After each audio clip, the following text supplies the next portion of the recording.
दोस्तों, आप बिहार से हैं। लोकसभा चुनाव को लेकर आपके पास क्या प्रतिक्रिया है?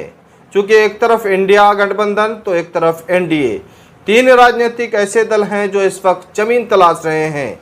एमआईएम पार्टी इस वक्त लगातार मजबूती के साथ पूरे बिहार में अपना समीकरण बना रही है। खुद एमआईएम के प्रदेश अध्यक्ष अख्तरुल इमान साहब किशनगंज लोकसभा में तैयारी कर रहे हैं, क्योंकि उससे पहले वो किशनगंज लोकसभा से ही चुनाव लड़े थे और पिछले लोकसभा चुनाव में उसे लगभग 3 लाख वोट मिले थे। हालांकि उनका साफ तौर पर कहना हुआ कि पार्टी उस वक्त नहीं थी, इस बार उनका जीत पक्की है। पूरा दावा के साथ एमआईएम की तरफ से इस बार किशनगंज सीट पर दावेदारी पेश किया जा रहा है। हालांकि इस वक्त एमआईएम की पूरी टीम अपना जमीन तलाश रही है और चिन्हित भी कर रही है कि बिहार के कौन कौन से जिले में उसको चुनाव लड़ रहा है। बिहार में इस वक्त वीआईपी सुप्रीमो मुकेश सहनी भी लगातार अपना यात्रा निकले हुए हैं। पूरे बिहार में अलग अलग जिलों में दौरा कर रहे हैं, अपना वोट बैंक को मजबूत कर रहे हैं।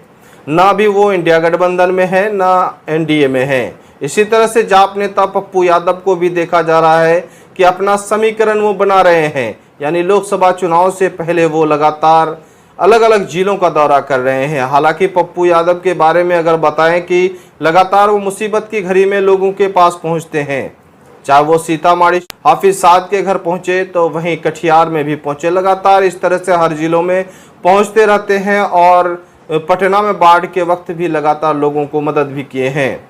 लेकिन फिलहाल जो देखा जा रहा है कि राजनीतिक दृष्टिकोण से वो बिल्कुल अकेले हैं। जिस तरह से एमआईएम अकेले चुनाव में लड़ने को तैयार है, तो इधर जाप नेता पप्पू यादव, तो उधर मुकेश सहनी वीआईपी सुप्रीमो। लेकिन इंडिया गठबंधन और एनडीए को इससे कोई फर्क पड़ने वाला नहीं है, मानो कि इनका कोई जनाधार नहीं है। यानी जिस तरह से एमआईएम इस वक्त मजबूत स्थिति में है, चूंकि विधानसभा चुनाव में उसे 5 सीट बिहार के सीमांचल से मिला और उस वक्त सीमांचल में ही पार्टी था। अब तो पार्टी विस्तार हुआ है, पार्टी सीमांचल के बाहर मगध, गया, मिथिलांचल में भी मजबूती की स्थिति में है। दरभंगा, मुजफ्फरपुर में लगातार आप देख रहे हैं कि पूरे मजबूती की तरह से काम किया जा रहा है। अब लोकसभा चुनाव की तैयारी में भी जुटे हैं।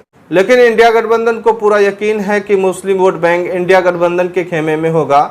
लेकिन फिलहाल बिहार की हम बात करें तो बिहार में मजबूती के साथ अख्तरुल इमान साहब अपने संगठन को मजबूत किए हैं और लोगों के विश्वास को सीमांचल में जीतने के बाद अब पूरे बिहार में जीत रहे हैं। चूँकि सीमांचल के अमोर विधानसभा में वो विधायक हैं और विधायक अभी इकलौते हैं।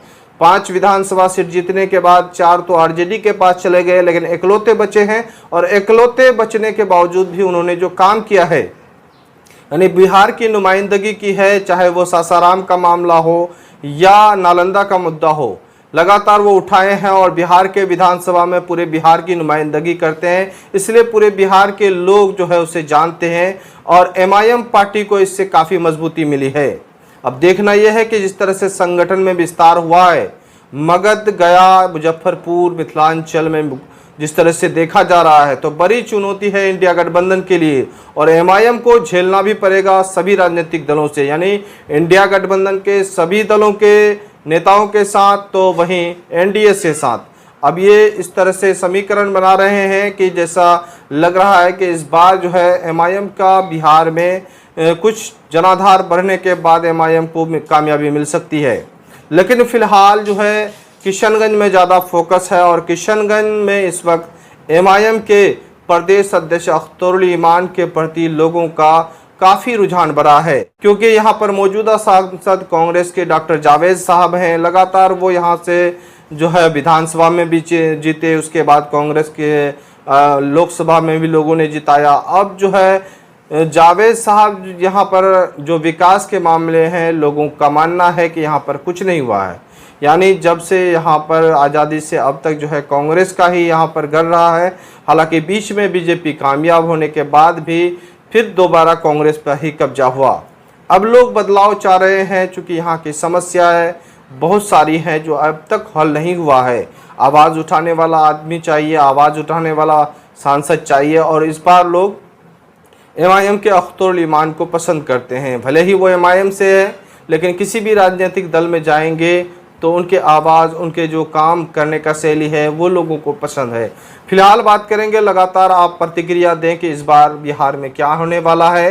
ये तीसरा फ्रंट इन लोगों को बनाना चाहिए या नहीं चाहिए। इस वक्त सहनी भी अलग हैं, तो इधर जाप नेता पप्पू यादव भी अलग हैं, अख्तरुल इमान साहब भी अलग हैं। लोकसभा चुनाव के बिल्कुल करीब में है, लेकिन एनडीए में है न इंडिया गठबंधन में है। ये लोग अपना समीकरण, अपना वोट बैंक तलाश कर रहे हैं, जमीन तलाश कर रहे हैं। आपकी क्या राय है आप कमेंट में लिख सकते हैं, और इस बार के लिए आप लिख सकते हैं कि बिहार में किस तरह का जो है बदलाव होगा। क्या इंडिया गठबंधन इस बार MIM सहित इन दलों को छोड़ा है तो इसका असर जमीनी स्तर तक पड़ने वाला है या नहीं। चलिए दोस्तों, नेक्स्ट अपडेट्स में मिलेंगे। तब तक आप हमारे चैनल में नए हैं तो चैनल को सब्सक्राइब करें, या फेसबुक में देख रहे हैं तो पेज